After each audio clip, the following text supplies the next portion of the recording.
Dinesh D'Souza joins the Daily Signal today to discuss his latest film, Police State. It's a powerful account of life in America today, and after watching it, you will be terrified about what's happening to our country. Dinesh, thank you for making this film. Thank you for spending some time with the Daily Signal. I appreciate it. Thanks for having me on. You have made films about a range of topics throughout your career. What inspired you to create this one? I think it was just a personal recognition. I came to the country a generation ago as a teenager, and I was excited by the abundance and opportunity of America, as many immigrants are. But I was also exhilarated at this idea that you have these basic unalienable rights, the founders called them. And a number of them, not all, but a number are enumerated in the Bill of Rights.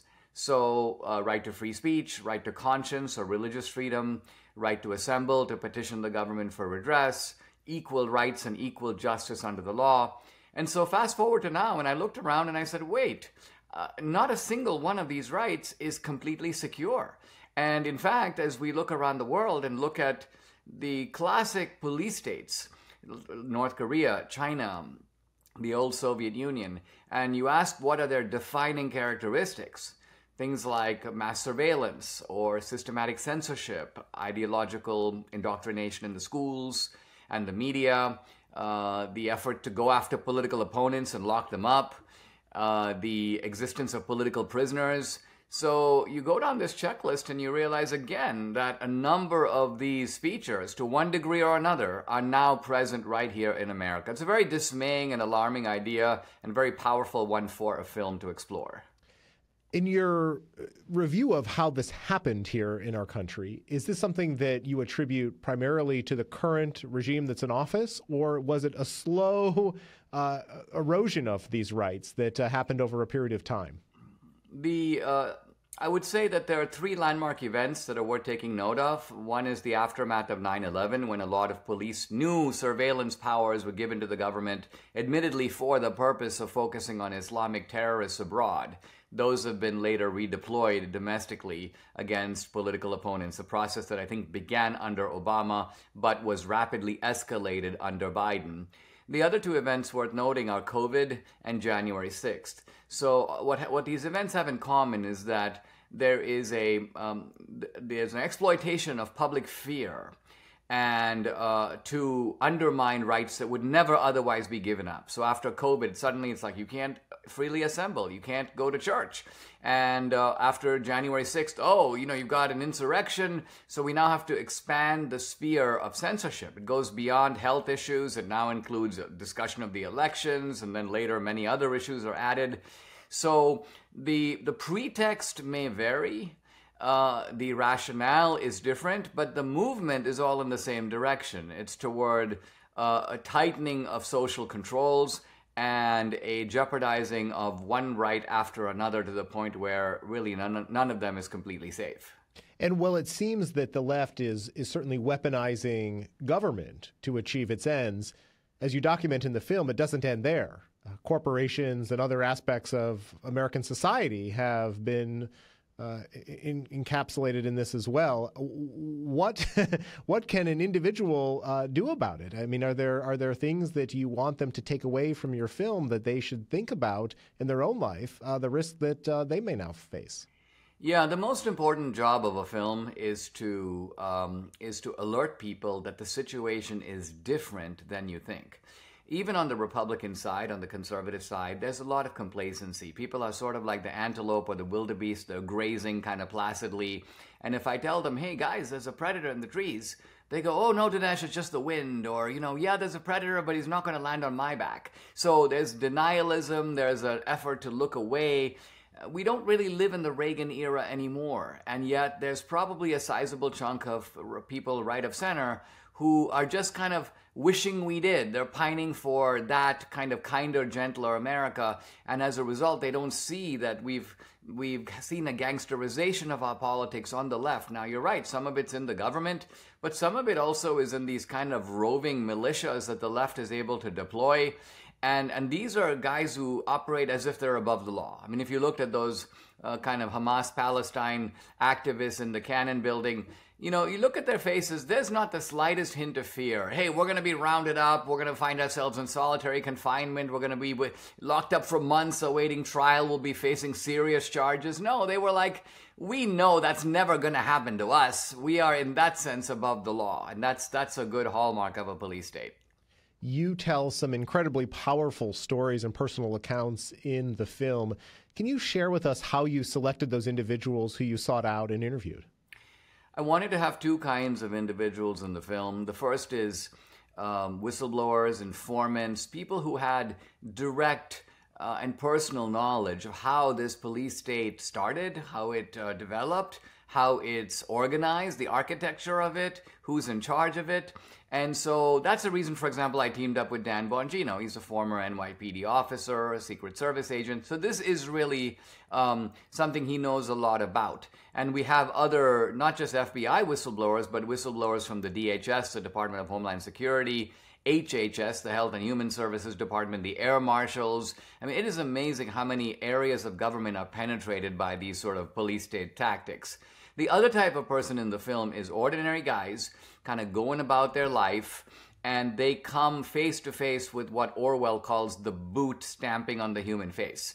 And I think that's really important because I want people to realize it's not just about Trump. Yes, he is the primary target. Yes, these 90-plus charges are over the top. That's exact, classic police state thuggery.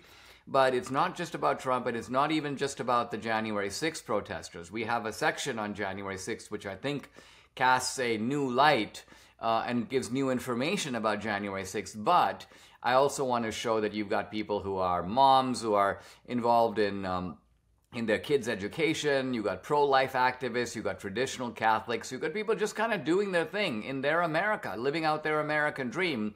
And then they realize, wait, why is someone knocking on my door? Is that a battering ram? Why is that a helicopter over my lawn? And I think this can actually happen to anyone. Yeah, I think that the one of the most powerful aspects of the film, at least in my case, was the opening scene where you depict what an individual, an ordinary American, would be experiencing should the police and FBI and others invade their house and take them into custody for something that they thought was a peaceable action. And so, from that standpoint, it really is dramatic. The story of Mark Houck, others who we've documented here at the Daily Signal, appreciate you giving them the attention that I think that other Americans need to be aware of what they've endured. Yeah, with Mark Houck, he had some of the dash cam footage and some of the actual footage of the raid at his house. And so we got that. It's in the film. At the same time, he gave us a clinical description of what happened blow by blow. And we hired FBI consultants to recreate it. That's the opening scene. That is actually Mark Houck in the opening scene. And I wanted to do these recreations with so much authenticity that if somebody was watching from the FBI, they would be like, whoa, that's exactly how that would have gone down. So the power of a film is that we can discuss the police state. You can tell people about the police state, but without them feeling it and seeing it and experiencing it, it has a certain unreality. People are able to sort of avert their gaze. No, it's not going to happen here.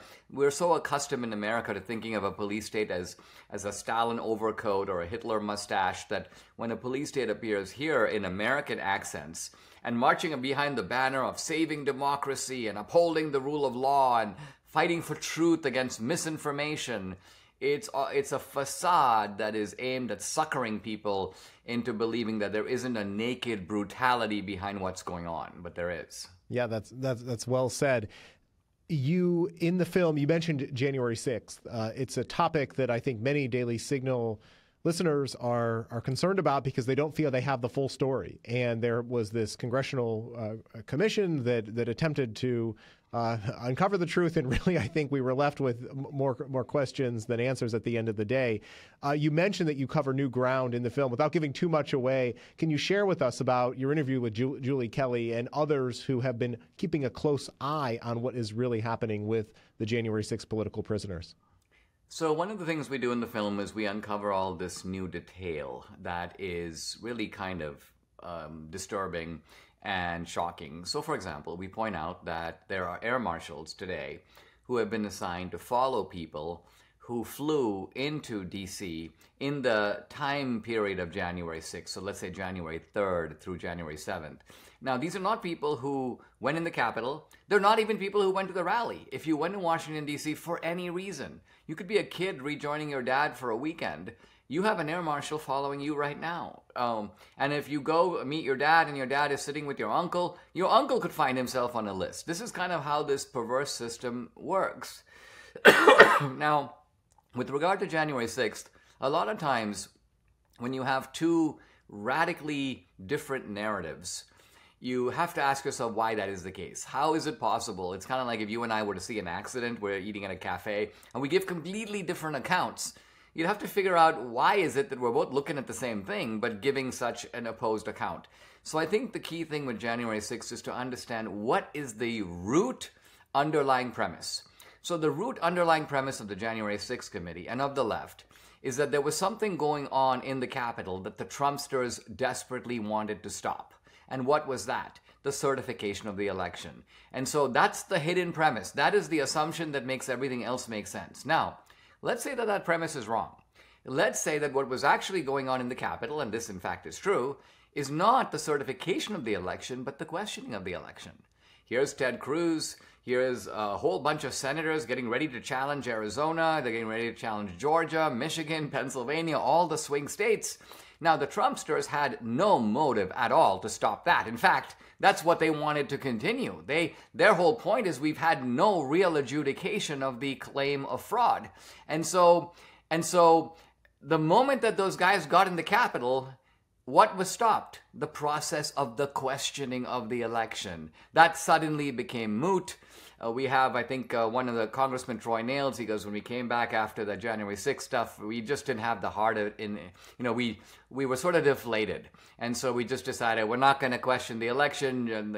And basically, Biden and Harris was certified almost immediately. So the point to be made here is that who had a motive for, in a sense, orchestrating January 6th? Not the Trumpsters, but the left, the Democrats. And so when you switch out that premise, a lot of things make sense. Why do you have like police officers standing there? And to my knowledge, not a single one of them ever said, all of you need to leave this building right now. You cannot be in this building. This is a prohibited building. Why didn't they make the obvious announcement? If you're in a museum and you see a section that says don't go there and there's a cop sitting there and you walk by him, he's going to be like, hey, stop, you can't go there. And yet that was the dog that didn't bark at January 6th. So we reconstruct the events of January 6th to cast a new light on it. And people who are leaving, I think, will be like, yeah, the official story really doesn't make any sense. Well, along those lines, in addition to talking to the whistleblowers and the everyday Americans, you mentioned one of the congressmen you spoke to, Troy Nehls. You also talked to Chairman Jim Jordan. You talked to Senator Rand Paul. Why was it important for you to have their voices as leading people in Congress who are speaking out on these issues? Well, the importance of Jim Jordan is the fact that you not only have the efforts to go after Trump, but the very same agencies that are going after Trump are protecting Biden. And so there is a kind of a glaring double standard here, a double standard that needs to be explained, because usually when there's a double standard, behind it is a single standard. And I think in this case, the single standard is very simply this, that a police state will protect all the people who are seen as helping to build the police state. And a police state will relentlessly oppose all the people who are seen as threatening the police state. That's the single standard. That's the consistent position adopted by the police state. Now, Jordan has been all over this, and he has a lot of concrete detail about it, and he can speak with authority about it because he's been able to review the original proof and the original documents. I think the power of Rand Paul is that when we flash back to the aftermath of 9/11, when many people, me included, said, we got to give the government these new surveillance powers. We've got to take down some of these barriers between, let's say, intelligence on the one hand and criminal investigation on the other. In other words, empower the U.S. government to go after these radical Islamic terrorists. There were people, and I think Rand Paul, but mostly his dad, Ron Paul, who warned and said, hey, wait, be careful here, because when you give the government this kind of power, it can be, and will be, used against you, used against American citizens. It will be abused. And little did we know at that time that he would prove to be very prophetic. So I think it made sense to have someone with that kind of perspective in the film, and I think the two of them are a big asset. Yeah, used in ways that I think many of our listeners and many other Americans probably don't even realize. I have a colleague who used to work at Facebook and talks about how some of these tools that were once used to target terrorists are now being used to target conservatives by the tech platforms. And so even private companies are relying and working with government to deploy them. You and I have been working on a screening for members of Congress, which is coming up in a couple of weeks here in Washington, D.C. What steps would you like to see other lawmakers take to address the concerns related to the police state? Well, a police state, our kind of police state, is kind of scary because it is not simply a matter of something that is operating at a centralized node of government where you can identify it and say, all right, if we change that one thing, it will be fixed. If you look at censorship, for example, you have academics compiling long lists of people that they want to be banned. You've got the Biden administration, multiple agencies involved. Not just the CDC, not just the White House, but the State Department, the Homeland Security, the CISA, the Cybersecurity and Infrastructure Agency, and then you've got the digital platforms, but you've also got the nonprofits. Very often, the government will not hand off directly to the digital platforms because they're worried that that will be too flagrant a violation of the First Amendment. So it's like, let's get in a middleman. Let's give our list of people to be banned to the Stanford Internet Observatory or the so-called Virality Project. They will then deliver it to the digital platform. So look at all the different actors involved. And so what this means is that to get rid of a police state, to reverse it, you need a lot of steps. You need the White House to restructure the police agencies of government. You need the Congress to take care of allocations. But I think you also need Supreme Court decisions, and there's a big one coming up next spring, Missouri versus Biden. The court is declined to give an injunction, which means the censorship is continuing right now. And things move slowly with the court. But nevertheless, I'm hoping that in the spring of next year, they will deliver a massive drop kick to government-sponsored censorship. It's not to say that the platforms can't do their own censorship, but you want to withdraw the grubby fingers of government from this enterprise. Well, Dinesh, before we do the screening together at the Heritage Foundation in Washington, you're going to be at President Trump's Mar-a-Lago. Why was it important for you to pick that venue to have this rollout? Well, I think it's because, like it or not, he is the primary target of the police state. Look, in any other country, if the opposition leader the year before the election is suddenly slapped with like 90 plus charges that could put him in jail for the rest of his life, it's very obvious what's going on. This is political targeting of the most grotesque kind. Had it been a single charge against Trump, hey, he took these classified documents, he's stubbornly hanging on to them, we are forced to file a criminal charge to get them back. But no.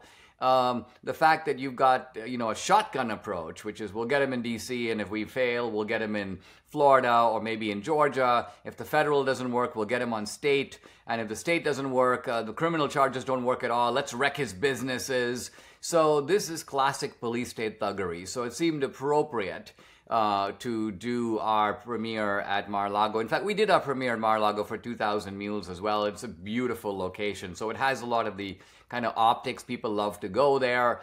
And so it's going to be a great crowd. Well, congratulations on the release. And tell our listeners how they can stream, purchase the film, where it's available. We had a very successful opening in theaters. It was limited theaters, but about 700 or 800 showings of the film. The theaters were jam-packed, rave reviews.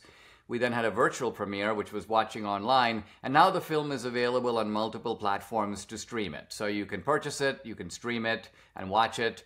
You can also connect it to your big screen TV and watch it that way. And DVDs are also available for sale. The one-stop shop to sign up for all this is the website. It's policestatefilm.net, policestatefilm.net.